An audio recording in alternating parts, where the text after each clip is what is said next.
Yes, people, how's it going? Welcome back to Lily White Lane. Hope you're doing good, hope you're keeping safe and well, and hope you're having a really good Monday wherever you are in the world and whatever you are planning to get up to today. If you're in the UK, I'm sure you'll agree with me when I say it's too hot. It is 30 degrees today, man. It's been pouring down with rain the entire summer pretty much, and especially throughout August.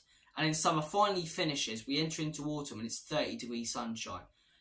This country. But nevertheless, we're not here to talk about the weather. If you want to hear about the weather, you'll check out BBC News later or ITV. Take your pick. We are here to talk about Saturday's game once again. Because what else are we going to be talking about?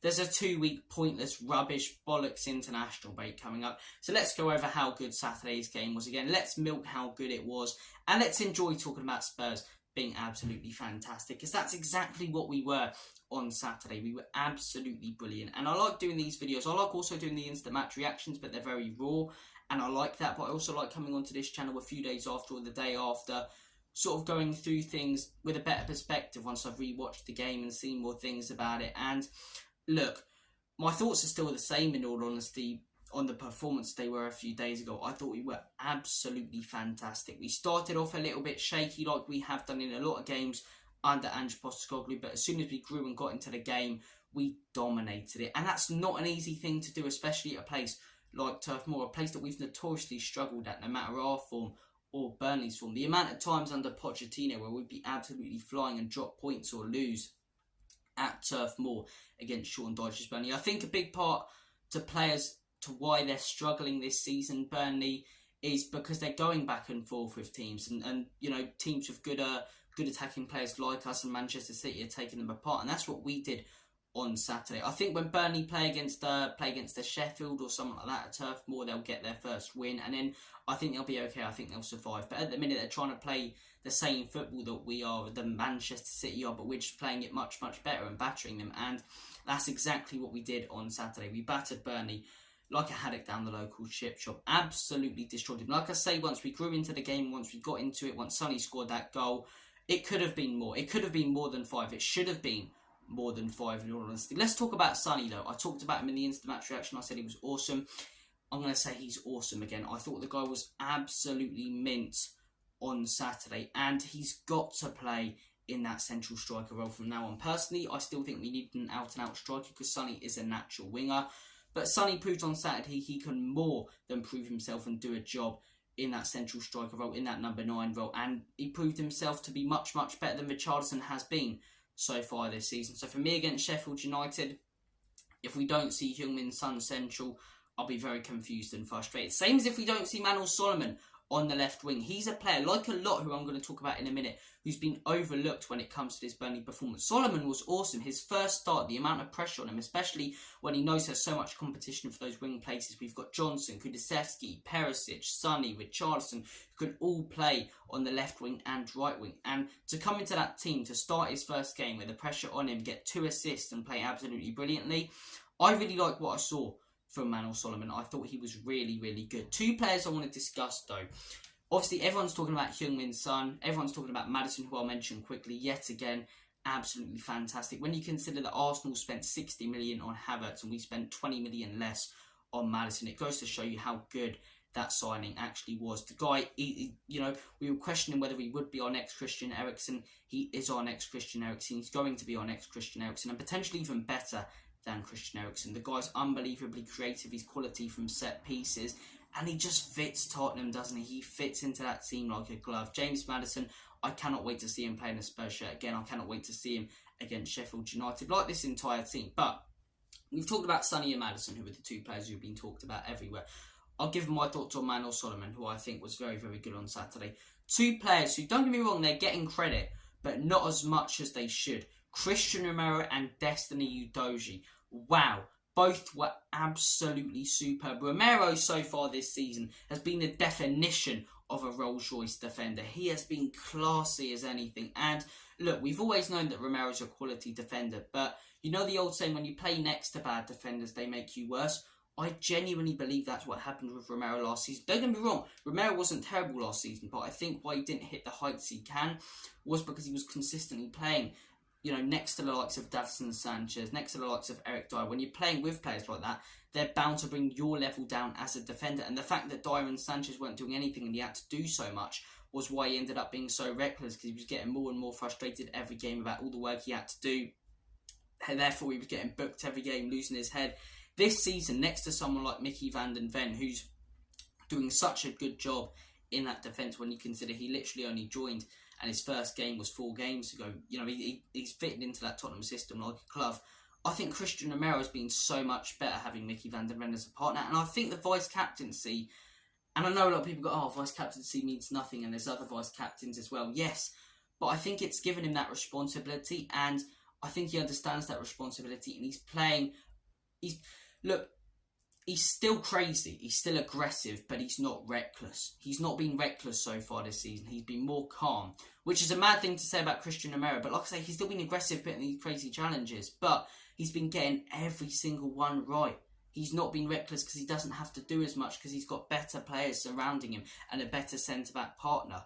I think that's a huge part to play. I think the vice-captaincy has given him more responsibility and makes him feel that he has to step up more for this team. We saw it when he came off against Burnley at the end of the game. He was kissing that vice-captaincy and, grabbing hold of the badge. That's what you want to see players do. Romero looks like he's loving playing under Big Ange.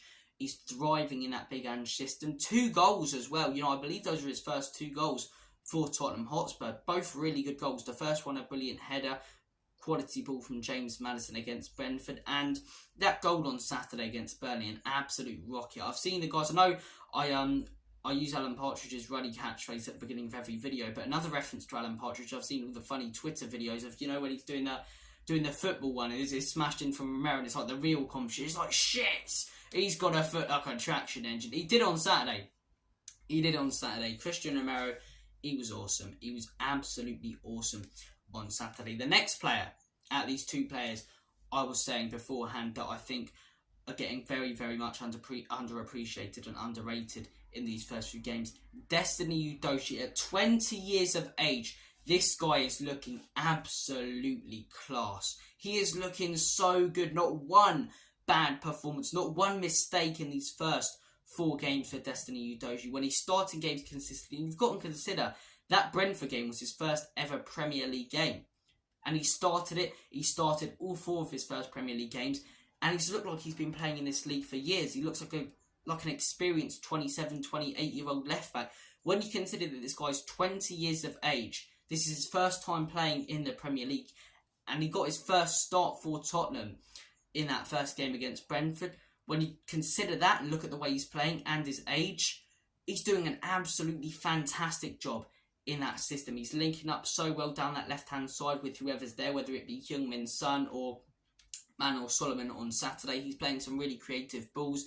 Defensively, he's doing such a good job. One of the big issues with Perisic is the fact he'd be outpaced so often, and players would take him apart on that wing. Destiny Udogie has pocketed everyone who's come up against him. That Manchester United performance was outstanding, but Saturday's performance was his best so far. The guy was unreal, and I cannot wait to see more from this guy.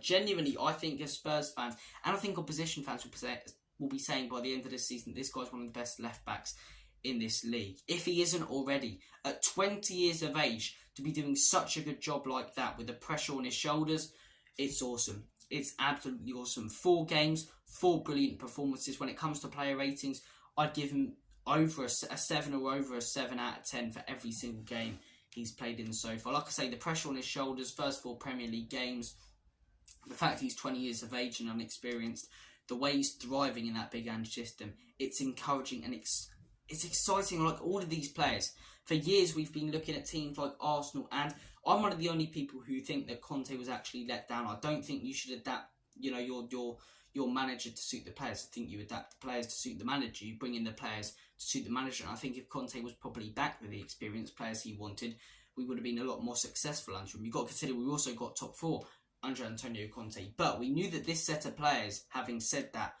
would suit an attacking style more. And they have done this season so far. And for years, I personally have been jealous looking at the likes of Arsenal bringing through young players and signing young players, and then those players thriving in the Premier League, and same with even Chelsea, even though they had a bad season last season, developing young players, whilst we literally had none at the club last season. Look at the ages of the players in our team right now. Vicario, how old is he? I think he's early 20s.